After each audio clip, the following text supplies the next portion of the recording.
707.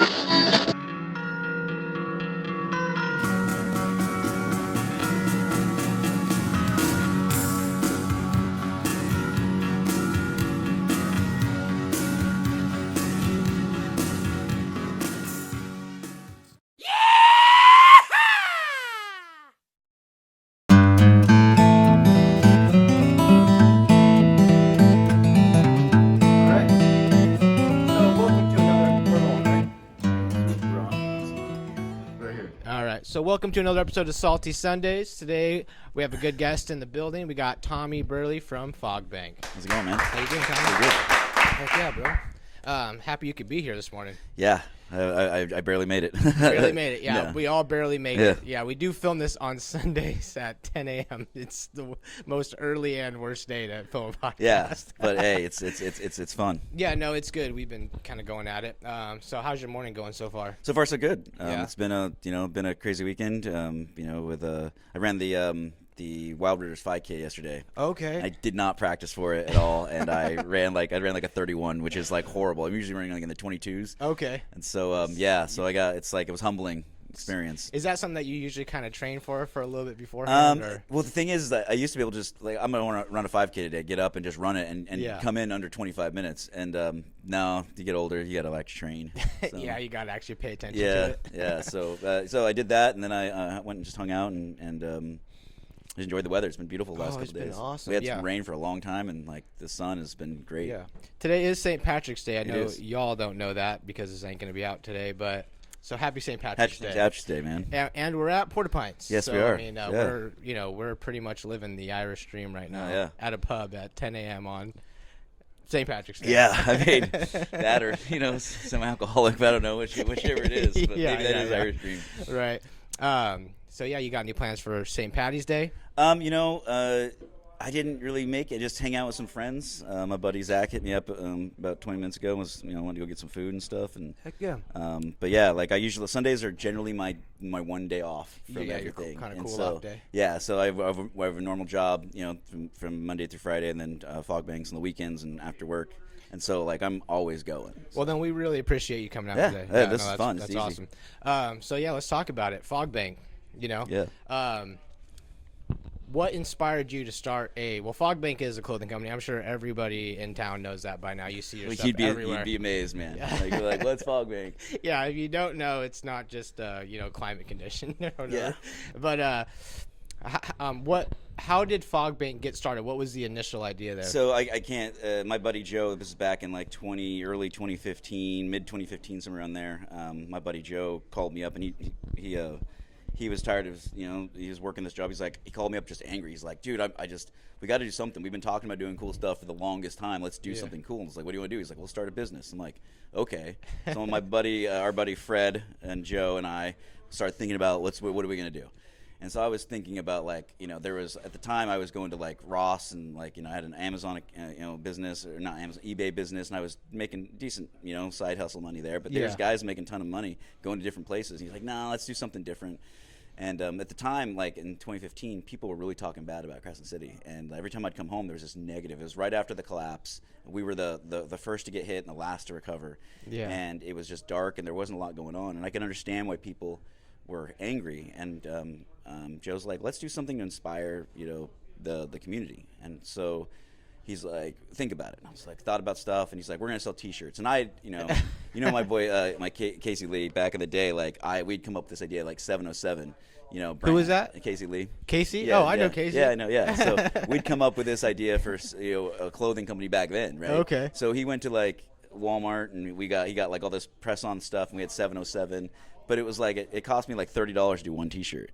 And I was like, there was no. Yeah, it's a bit. You guys sell that shirt for $40. Yeah, like not even that. You have to make it like doing at least 60%, like right. like markup on things. And so there was not an avenue for creating things back in the day. Like right. you had to like really put a lot of investment in going and learning how to do things and create connections.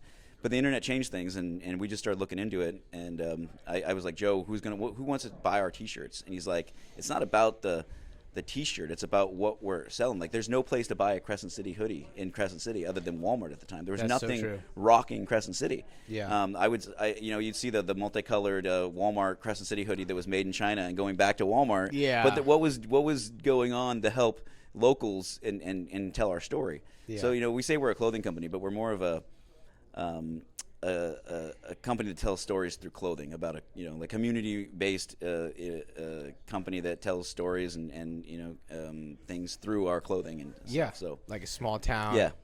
There's not yeah, a lot of representation when you live in a small town. No. And people who do things. That's why that's kind of what my inspiration behind the podcast was finding people in the community that are doing things that are representing here. Yeah. And you guys are a perfect example of that. Yeah, he said that, it made a lot of sense to me, and so I said, well, what are we going to call ourselves? And I was like, we tried to do all these names and come up with things, and nothing was sticking. And Joe was he was traveling back home from Eureka, and he came to the coast, and he saw this fog bank rolling in. And basically, fog bank is just low-lying clouds that are basically marine-based, but they can be anywhere. And he's like, we're going to be Fog Bank Clothing Company. And I was like, there's no way that's not taken. And no, it wasn't. And so we started using it. We trademarked Fog Bank, and when Fred and Joe and I just kind of came up with we started with this keyhole kind of idea at first. And 4th of July 2016, we started selling like shirts out of a backpack. And we just took out from there. Like, it was just like, it was been a lot of work and sweat and grind, and you know who your friends are when you start a business. Like, it gets dicey. So yeah, you're in the trenches. Yeah, you are. Yeah, wow, that's awesome. So, and obviously you guys put in the work, and now it's a very well known. I mean, it's a brand, man. It's a thing. It's a brand. It's also just like a thing in town where you see the logo and you see the thing and you just know what that is. I was driving on the way to the race yesterday. I was driving and I saw like 2 people wearing it some places, and I got to the race and there was like 8 or 9 people wearing T-shirts or hoodies, and I was just like, this is weird, man. Like, yeah. And that's awesome. Yeah, like, I'm waiting for that moment where I'm in a big city where someone definitely, like, there's people that don't know who I am or don't know it, and I'll be like, nice hoodie, and they'll be like, cool, and like keep walking. And so, but like, I can't wait for like a big city or some place where I'm walking, I just see somebody, I'm like, that's so sick, dude. Like, yeah. And like, we're doing the cool things that we said that we were like, well, they're doing this and doing that. Like, we get a chance to be in that, and that to me is like super inspiring. And like, we see kids, and like, especially when I go out with Bigfoot and we go do stuff, and like, if someone told me I'd be part owner of a Bigfoot clothing hoodie company when I was in high school, I'd be like, what are you talking about? Like, am I doing drugs? Like, what's going on, dude? Am I on mushrooms? Yeah. 24/7? But yeah, it's been fun. No, that's really cool, man. I love to hear stuff like that. And I remember my first time having any interaction with Fog Bank was I was working at the newspaper, and I was doing graphic design at the time. Yeah. This was like back in 2018 or whatever. And we had you guys had a logo, and you guys became a new client around that time or something like that for the newspaper, and I saw it and I was like, that's a really cool logo. Yeah. And I was like, there's no way this is like a local brand, and then like, so it was cool that it kind of transcended like kind of the usual idea of what a local company is, like in the way that like it just looks really well put together. We're so lucky. Like I use Pinterest to get dressed sometimes. I don't match colors very well and things but Joe's super good at those things and vision. I'm good at ideas and like marketing aspect. We all have our role. Yeah. Fred was really good with people and customer service and that kind of stuff. Yeah. And so we all, and Fred and Bigfoot at the time were like I couldn't go out with either of them without them stopping to talking to like 1,000 people. Like, right. Fred, made the decision to move to Chico. He started a family and wanted to pursue nursing. And then our buddy Dan Love came on board, and Dan's been amazing. He's personal. He knows everybody too. Yeah, yeah. And so it's like I'm so fortunate to have we had all these guys that each have different skill sets. So yeah, kind of like symbiosis. Like everyone's coming together and kind of creating one thing. I mean, you guys just running a podcast. I mean, there's so many jobs that need to be done, and like some people are just better at certain things, and you just have to we're all wearing different hats. Yeah, find your role, and then just try to do that the best that you can. Yeah. And I also see that you guys do a lot for the community. Yeah. I've seen you guys sponsoring stuff or just being a part of various community activities, which I think is just I mean, shout out to Mason. I mean, we're pretty stoked that that little kid. He had a rare disease, and he had to. Yeah. It was. I remember that when they first started, I didn't realize how serious it was. So what is this? So this is Mason, like this little kid. He had this rare disease where he had to he pretty much almost died, and the pictures that his mom had posted was really scary of like what could happen. Like unfortunately to kids that you just get this. It was something I don't believe it was cancer. It was something with his like liver or something like that, and he had to have a transplant, and it was horrible. Like and his mom did was just like hell. We need help. Like like I'm just telling the story, and they were putting money in buckets at the store, but like I was like, let's do something else. Let's make some shirts or something like that. And we donated the money back to them, and it's that's amazing. It was so awesome, and and he came home like 2 weeks ago, and it was so awesome. Yeah, like they had the fire trucks and they had everybody, and this little kid, he's got the best little smile. He's got these amazing eyes, and he's such a happy kid. Yeah. And it's just kind of an inspiration to he just kind of kept his head up and didn't, and so really stoked. Dude, that is back. Absolutely amazing. Yeah. So doing stuff like that. With the community, like you have to, like even if it's a big company, you should be doing those things. But as a little company in a small town, you have to get the community behind you, or else you're never gonna make it. 100%. No, I couldn't agree with that more. That's why it sucks that we kind of live in the more globalized, market of today, because you lose a lot of those community values, giving back, and like sort of like a village, when you're in a village, it's a lot more like the wealth is more, not wealth, I wouldn't say wealth, but just goodwill is more spread around. And when you have like corporations like Walmart and all these other ones, like they're more just like a cold entity that's just trying to extract money, you know what I mean? And no, we need more of that. Yeah, I mean, there's the idea of being a tribe, and in Crescent City, there's, I'm really proud of this community. Like, there's people that necessarily I don't get along with or we don't like, but for the most part, when it comes to being Del Norte County and being from Crescent City, there is something that's said about that. Like we were kind of like a tribe, and we have each other's backs for the most part, even if we don't necessarily agree with each other. I was at the race yesterday. I met this couple. They had moved up from San Francisco, and I was talking about something through COVID, and she heard, I forget what I was saying, but she's like, can I ask you a question? It's like, how did this community make it? And I was like, it was rough at first, because, because we have a lot of, blue collar, a lot of kind of red state, but we also have the opposite. We have, you have both sides. We have both sides of it. Yeah. And some people are from the same families, and there was a lot of, this, and because we're so remote, we didn't see a lot of the effects of anything that went on, and it was hard it's like, how do you, we didn't get New York or Italy, that stuff, and so it was a lot of infighting, but then I don't know how it happened, but I think just community. We as Fog Bank, that's when we decided to start the store, was during a global pandemic. But I think that because we didn't take political sides either which way, and we're just about the community, and that's what brought us back together. And it was because we have high school sports and things like that, the Warriors and stuff like that, that brought us together as a community, and we just kind of built on that with local, everything that everyone else was doing, and we just pushed out the negativity, and we just said we're better together. Yeah. So. And this community has been through a lot. So much. Del Norte County, obviously one of the biggest things in the history of Del Norte County was the tsunami. Yeah. And if you look at the town before the tsunami and then after, dude, it's you can't. That's immeasurable. How much damage. Of course, physical and property damage, but how much mental toll and plus rebuilding in a small, remote coastal town. We used to have such a, vibrant.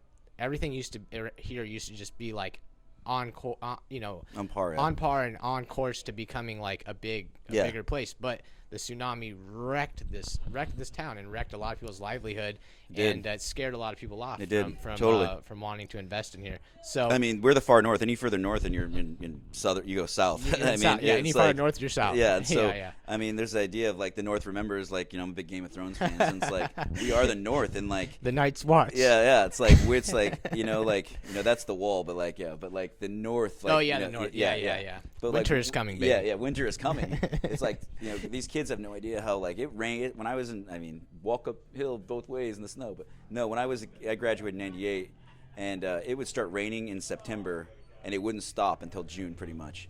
It was just rain, rain, rain, rain, rain.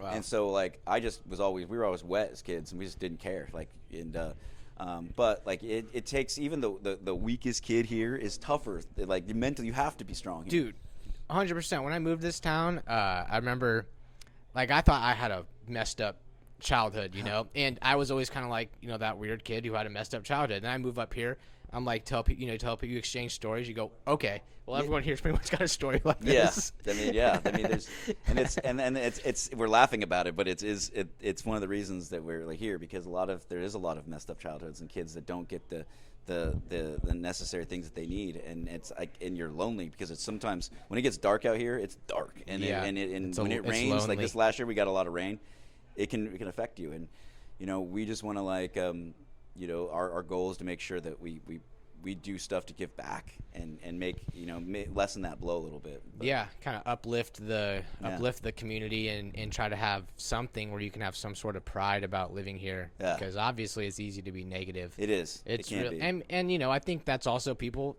deserve that right. If they live here, you're allowed to be.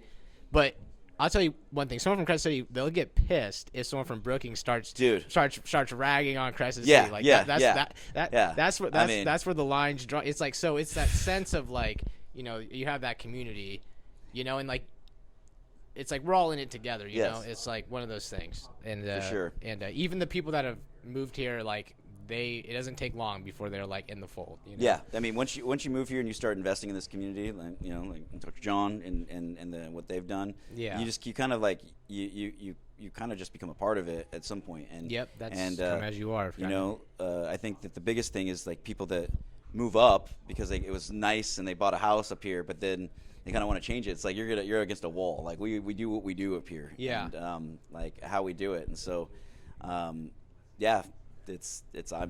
moved here when I was 9, and I'm so glad that So you've been here since you were 9. Where were you at before that? I was born in Visalia, California. Okay. My dad, I'm a prison brat, so my dad moved. Okay. He went to the academy like in like 1985 or 86, and he was at different prisons, and then we came up here when Pelican Bay first opened. Damn. Yeah, we stayed at Ship Ashore. My brother and I rode our bikes around there. It was so much fun. We were there for like 3 or 4 months till we found a house. It was so much fun. So you're friends with Casey? Oh yeah, man. Okay. Casey and I go way back. I mean, high school and stuff, and we've had on and off. Like, you know, we kind of grew apart, but like he's a good guy. Like, and no, he's good. Yeah, he's so funny. Like he is hilarious. We've been on some crazy missions, man. Yeah. Oh, that's awesome, man. So growing up here, you know, I know things have changed. A lot of things have changed just because technology and the world has changed. Yeah. But what are big changes you've noticed in the community in general, like, since, you know, with that perspective?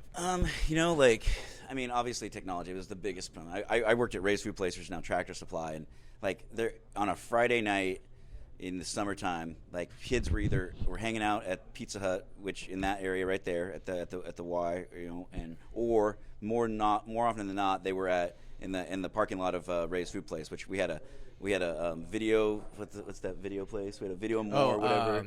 It was like a Blockbuster. New Wave? No, not New Wave. That's Brookings. My wife grew up here. Her mom used to work there, so I can't remember what it was called. I forget the name of it, but there was a pizza place, Papa Murphy's on the there, and it was so popping. There'd be like 20 kids in their cars, and I remember being like 15, 16, like going like, I can't wait to be a little older so I can be out here. Yeah. And like it was just, and then kids would just like figure out where they're going, and then everyone would just pounce out. Like, yeah. And so, and I think that it was just so much fun that like we didn't have any cell phones, or we didn't have any. We were free. It's a better time. It was so much better. Like it was like you had to call somebody and figure out where they were at. And like it was like their mom's house or whatever like that. Couldn't get a hold of them, and that was always rough. But it was all about what we didn't realize was about the journey. Right? Yeah, and dude. So like it's about the quest. Yes. And I got a taste of that. I'm lucky in my childhood, you know, growing up in the 90s and then early 2000s before every kid had a cell phone and stuff. You know, I got a little bit of that, you know, like to where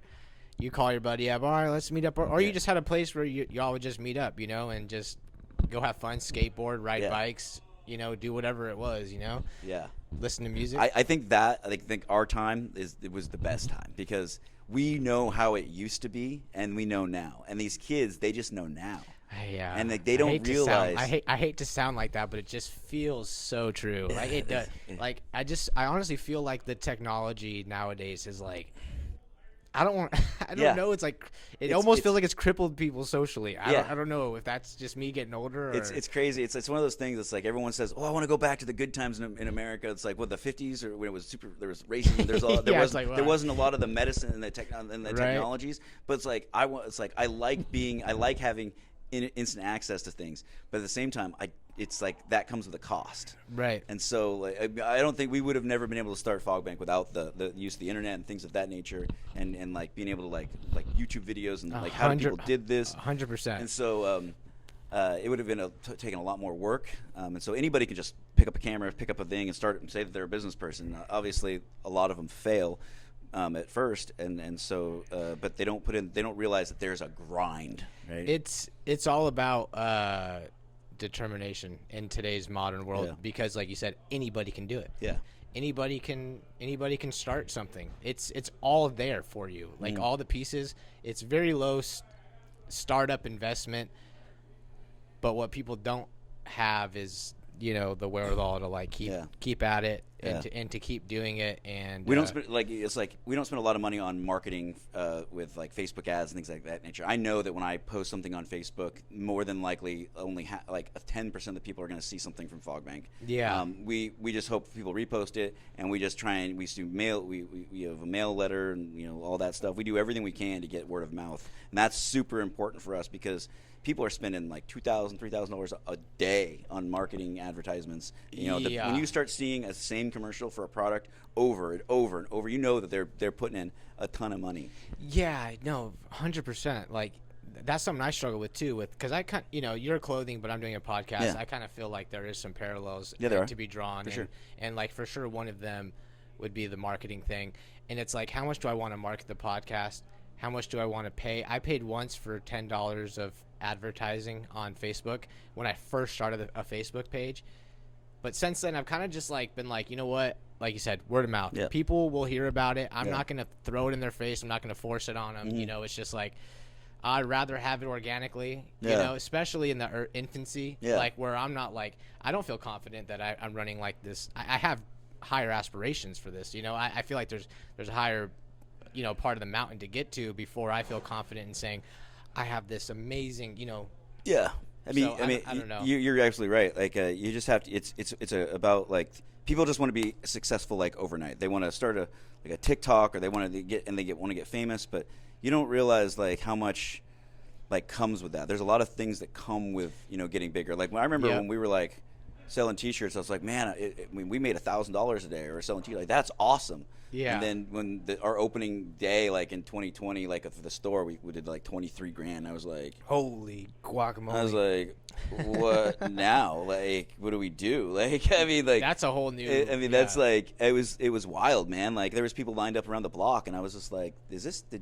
how did we do this? Like, and so they were scratching your head. Yeah, I guess we're doing something right. Like and so the community it was just so like this is something we did, and like you can never take it away from us, and that's something that like when we grew up here, there was a place called Escape Hatch, there's Mr. C's, all these little cool stores. Yeah, they had the Escape Hatch in Brookings up until a couple of years ago. Yeah, that closed too. I was super sad about that, but I had so many memories in there. Like I didn't grow up with, my parents didn't have a ton of money, but I'd go in the Escape Hatch and I'd look at all the BMX bikes and the Nike shoes and all this stuff, and I was like, man, this is so cool. I know. Yeah, I loved going there. Yeah. I got a bunch of clothing from there right before they closed.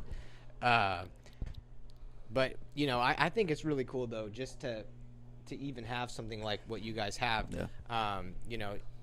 Something that like you see it and you go, okay, that's us. Like that's us, that's our community. That's something that we have, and we need more shit like that. We do. What's crazy is like when we started up, like obviously Local Boys was doing their thing, and they were a brand that was doing stuff, and when we opened up, and people come in, it's like, oh, you guys at war with Local Boys, this. And I was like, there is no war. What are you talking about? They're a surf shop that sells like Ruka and Billabong and things like Yeah. that, and rent surfboards, and they do sell some of their local boys hoodies. Yeah. But we're a clothing brand. They're a surf shop. We send people to them all the time. They send people to us. Yeah.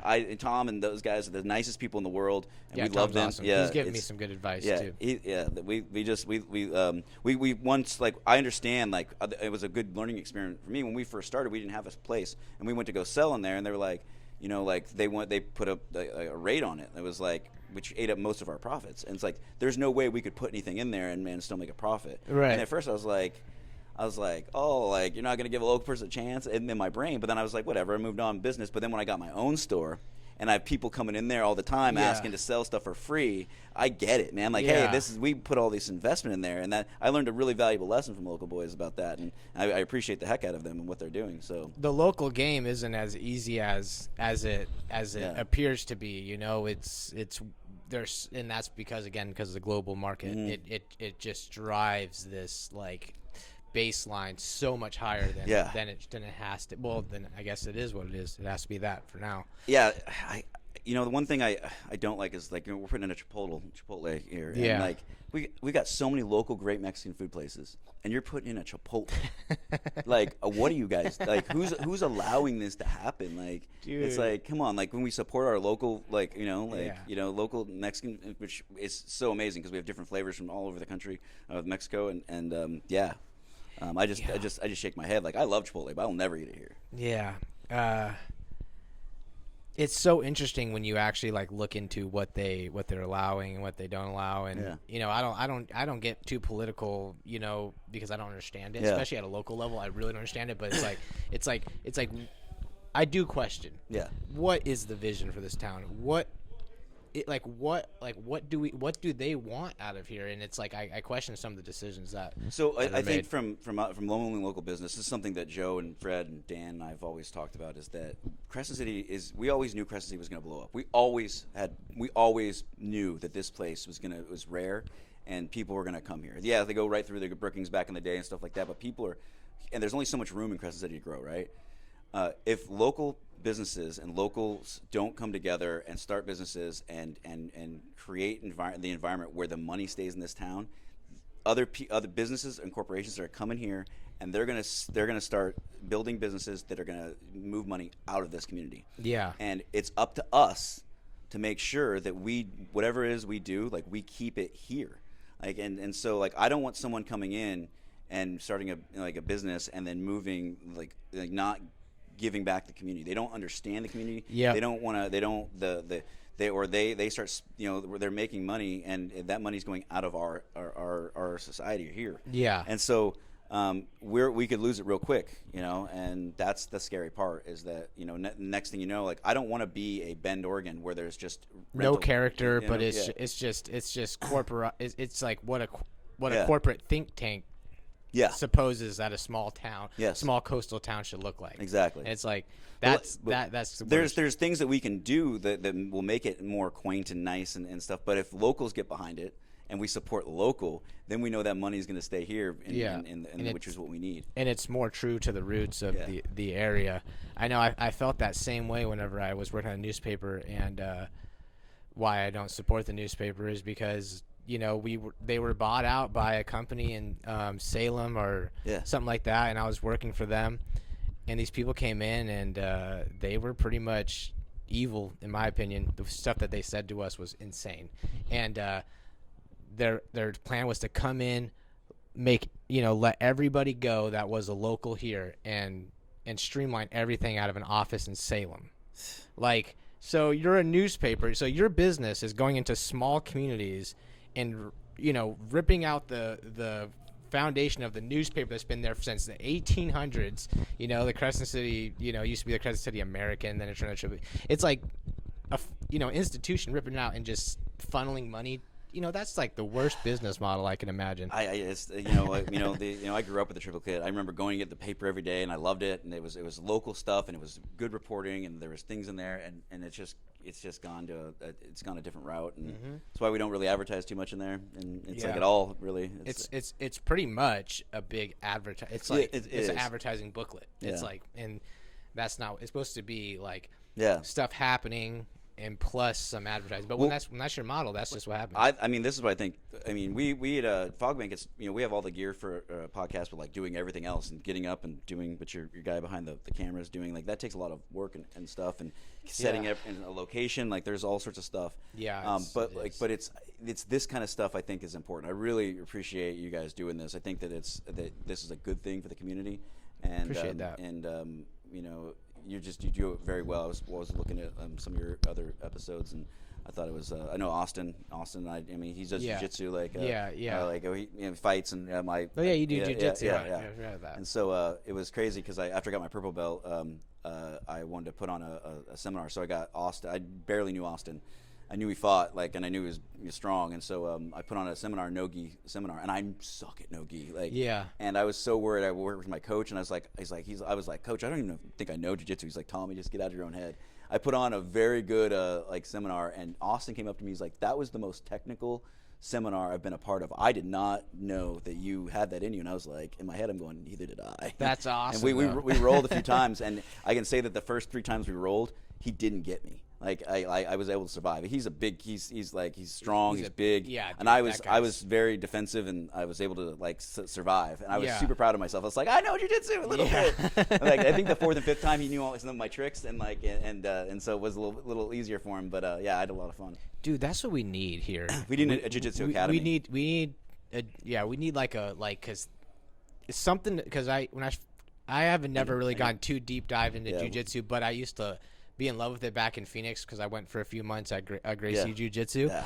But it was like the idea of going there and you start and everyone's got belts and it's the structure of going there and learning and the excitement and just getting better. And then to think actually if you were that this is applicable in a real life situation, gives you a confidence, but it's there's something amazing about, I guess martial arts and things like that. It's discipline. Yeah, it's I mean, you find me another town in California that doesn't have a full-on jiu-jitsu academy. There's not one. No, this is it. That is, if you want to start a business, I just don't have the time. I am probably the worst purple belt in the world. I don't train as much as I should. I know a lot of jiu-jitsu. I've forgotten even more. Yeah. It's just you want to, my coach is 160 pounds. He's no bigger than you or I. I'm actually bigger than weight-wise, and he is a savage. And I love Coach Dealey out there in the base in Vancouver. Yeah, is that where you? Yeah, that's where I got my blue and my purple. I was at SBG in Portland for a long time, but I honestly didn't take it seriously. I didn't go.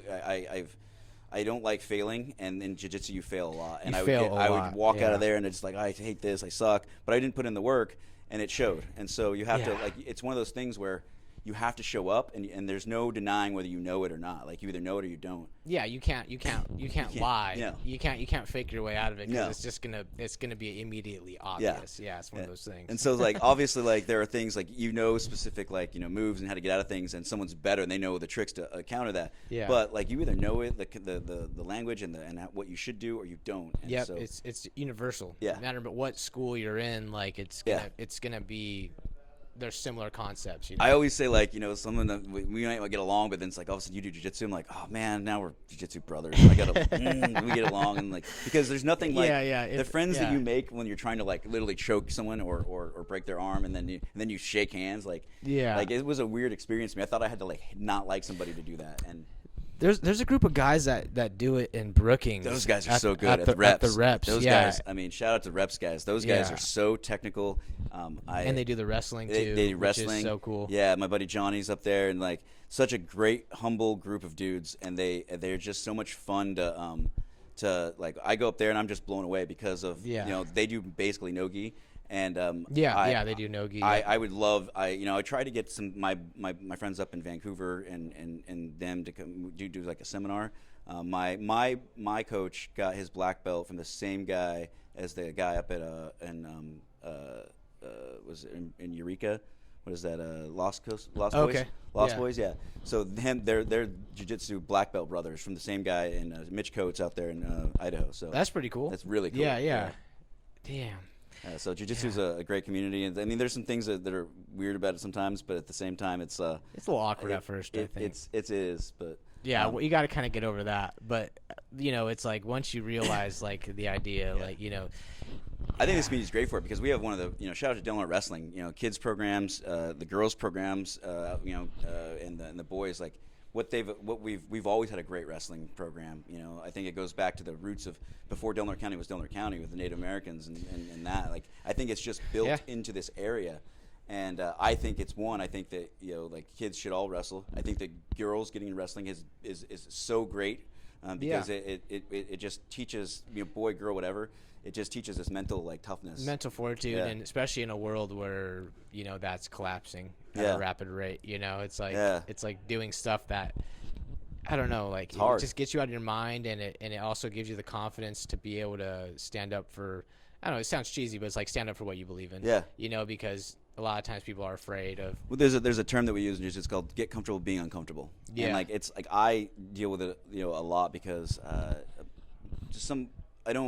when I breathe I don't think, and when I think I don't breathe sometimes if I don't, and so I get claustrophobic really bad. Yeah, my buddy Johnny used to get that really bad. And so I will be doing jiu-jitsu and then all of a sudden I'll just feel like I'm drowning, and it's like I didn't take a breath, or I was holding my breath, and it's like the scariest feeling. I almost quit jiu-jitsu a few times because of that, and I couldn't really quite explain it to my coaches. I didn't know what was going on, but it was I figured it out that I wasn't breathing properly, and just remembering to breathe and knowing you're going to be okay, and that has been so. It's like when I have good weeks or in the gym or whatever, I feel so much better.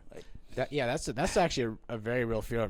My buddy Johnny used to get that. Well, he probably still does. I haven't talked to him in a while, but he used to get these extreme panic attacks from he would just it's like when you're breathing to to focus and to concentrate, you can sometimes get too into that, and then you're forgetting to just let it be almost a subconscious thing, but yeah, for sure. That's why you kind of a great quote is people that are good, they do it until they get it right, and the best, they do it until they can't get it wrong. Yeah. And so jiu-jitsu and just anything, whether you're boxing, jiu-jitsu, whatever, is you have to do it so much that it becomes, it's like when you get up in the morning and you have a routine, and you sometimes you drive to work, you don't even know how you got there because it's kind of scary, right? Yeah, but your brain's on autopilot. right? Yeah. And that's kind of like what you do with jiu-jitsu or anything that you're doing is whether it's I love the game of soccer, and I love you just automatically do it and you don't even think about it. And that gives you more brain power to do other things, right? You get to focus. It's like the chess master, you get to focus on however many moves ahead because it's become so ingrained in your brain. I was actually just watching the David Beckham documentary series on Netflix. I don't know if it just released, but did they show him hitting the trash cans in the sand, the three of them? I think I got halfway through it. I got to the part where, dude, I didn't realize how much crap David Beckham got whenever he went to the World Cup for the first time, and he did that little thing where he got kicked out of the game. Yeah. The entire country hated him, and every game he went to, they would boo him, they would spit on him, they would. It was so I've got got a ton of British friends. My buddy Johnny, my buddy Tristan.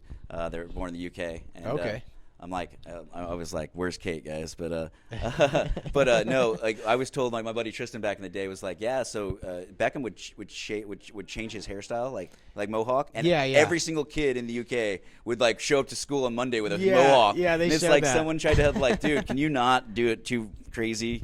I can't even imagine. They take it over there. It's it's insane. I love the culture over there. I've been to London. I've been to England twice, and every single time I've just had so much fun.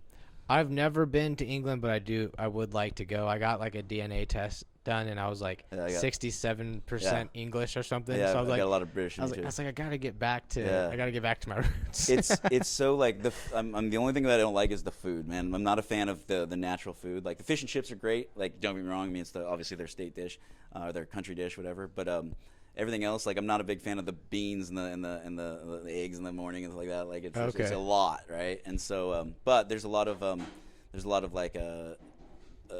cuisine from other countries that moved, right. Come in. There'd so be some there's weird influence international over there. stuff. They actually, my buddy John, he had a taco for the first time in Crescent City because he came. I met him in Barcelona in 2006.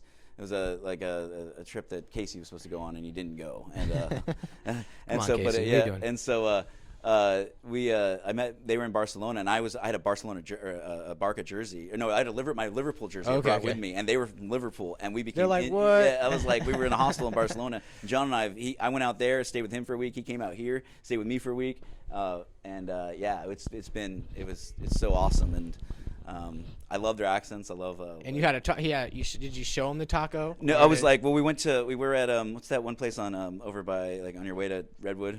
It's like the burritos.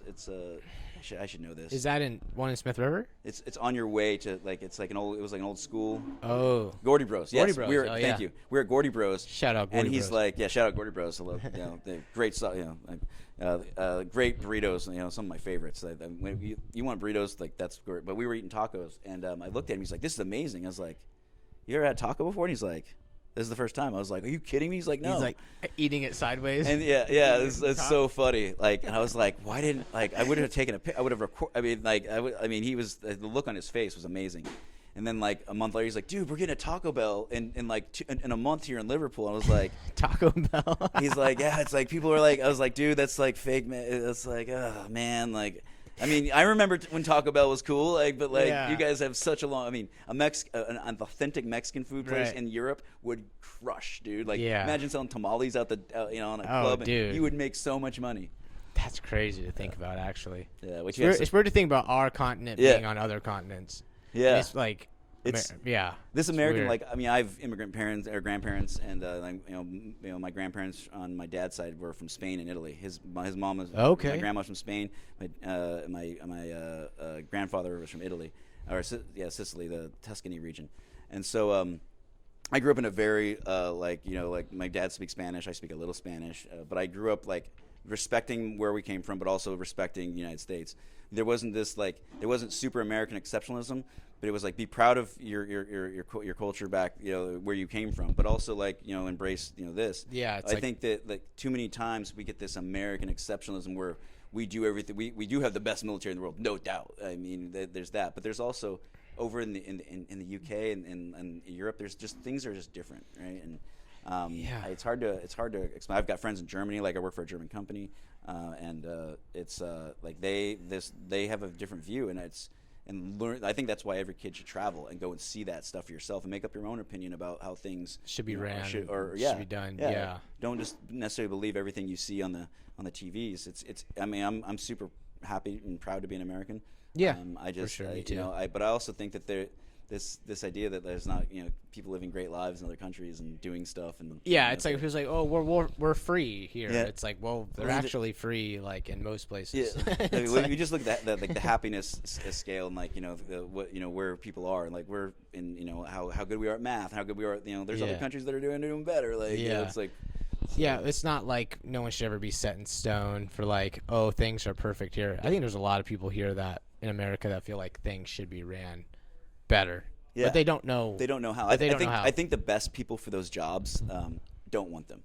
That's Like, that's I mean- exactly what it is. I mean, yeah. the people, I mean, in order to be the president or even be a Congress man or woman, you have to go through so much local government, get up there, and you have to. Unfortunately, there's no one that's going to get out there unscathed. You have to make deals. You have to like give this for that, and Yeah. someone's going to feel like you are hurting somebody else because that's just the way politics is. Yeah. But the people that that would be the best for the job for us wouldn't be the best for the job for the people, a lot of the people that are in power right now. So Well, yeah, it's like the best person for be president is probably exactly the person that doesn't want the job. It's like why would you want that job? Yeah, that's I such can't- a I can't ego- imagine. That's such a crazy job to be like, I want to be I mean, president. of the think United of States. think of all the things like I've as a joke on the internet, or like the things that I said like in high school, Yeah. like Oh, and dude, then yeah, people I going would back in get- your life, like Oh, yeah. and it would come out of the woodwork. People would come out and just say the most horrible things, and you're like, we haven't talked for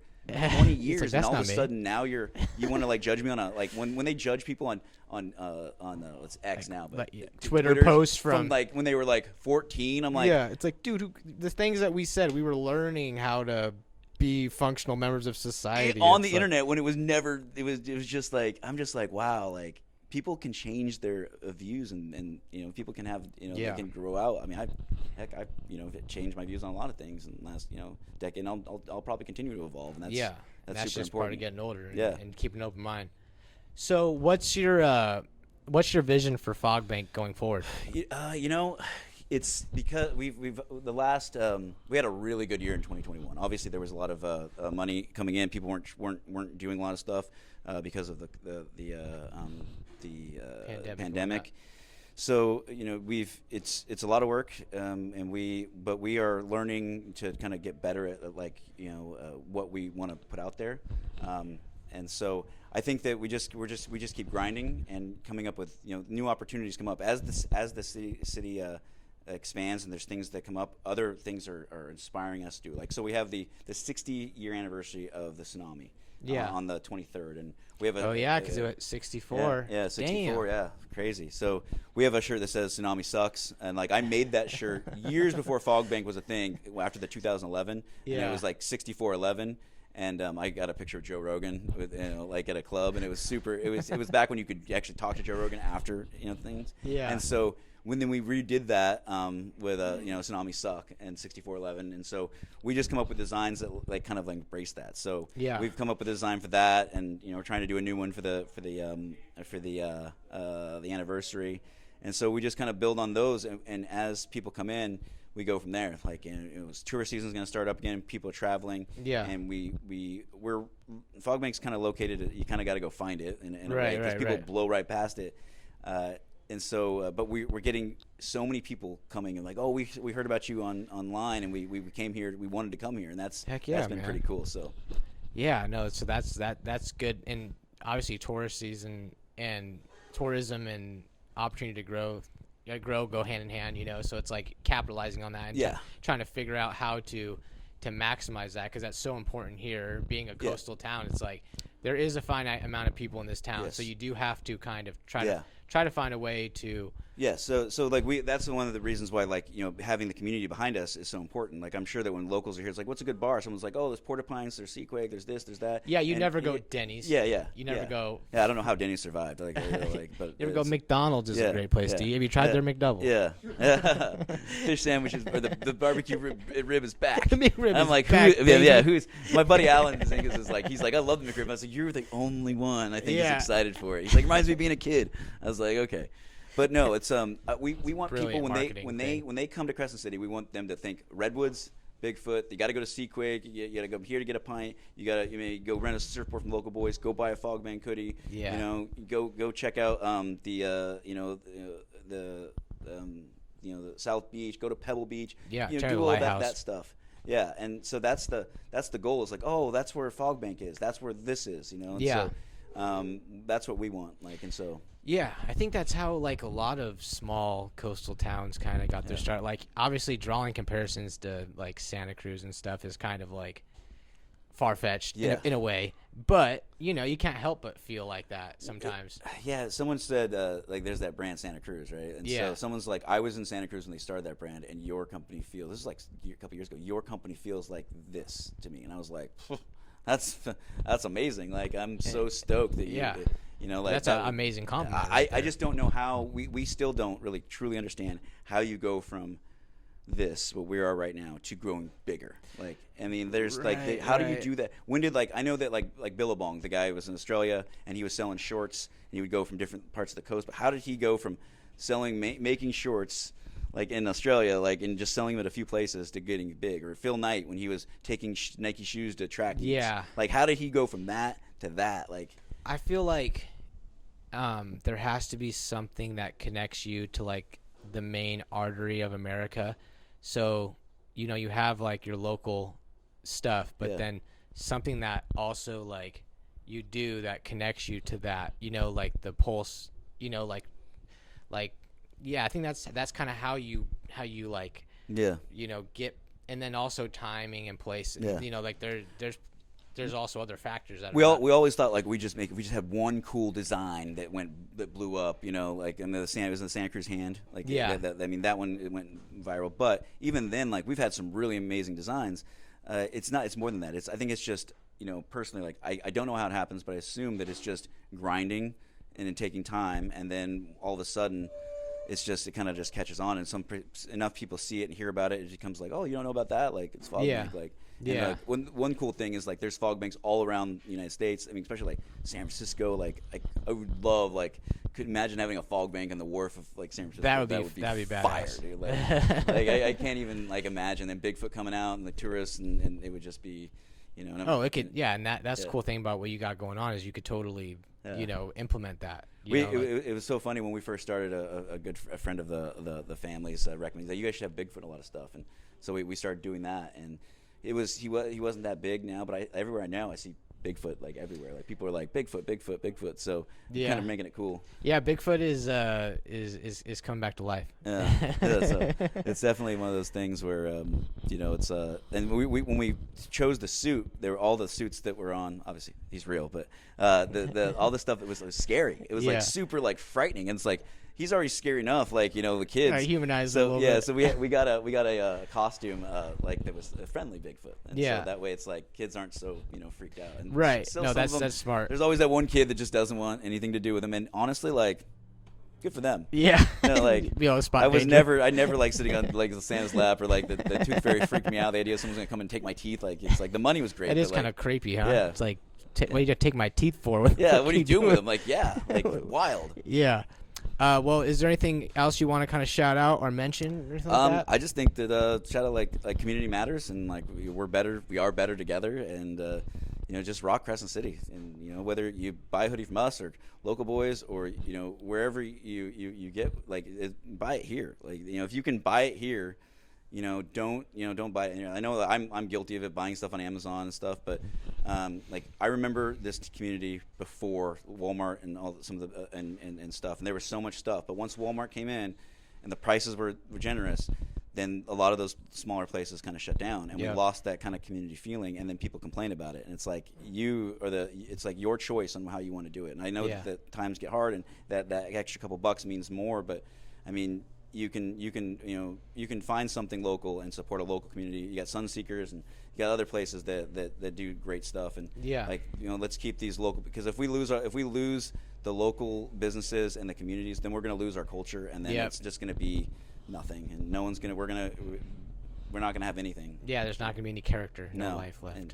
And you know, community matters and tribe matters and all that stuff. So. Heck yeah! But I thank you for having me on. And yeah, man, we really appreciate you coming on here and taking your time and hanging out with us and talking. And anytime, like, you know, I'm probably sure I'll talk to you. We got a ton of you know, I'd love to get our podcast going, and we could, you know, do some other stuff. But yeah, man, we'll rock it. Hell yeah! All right, brother. Well, happy St. Patty's Day. Yeah, you too, man. We'll see you guys next time on the next go around.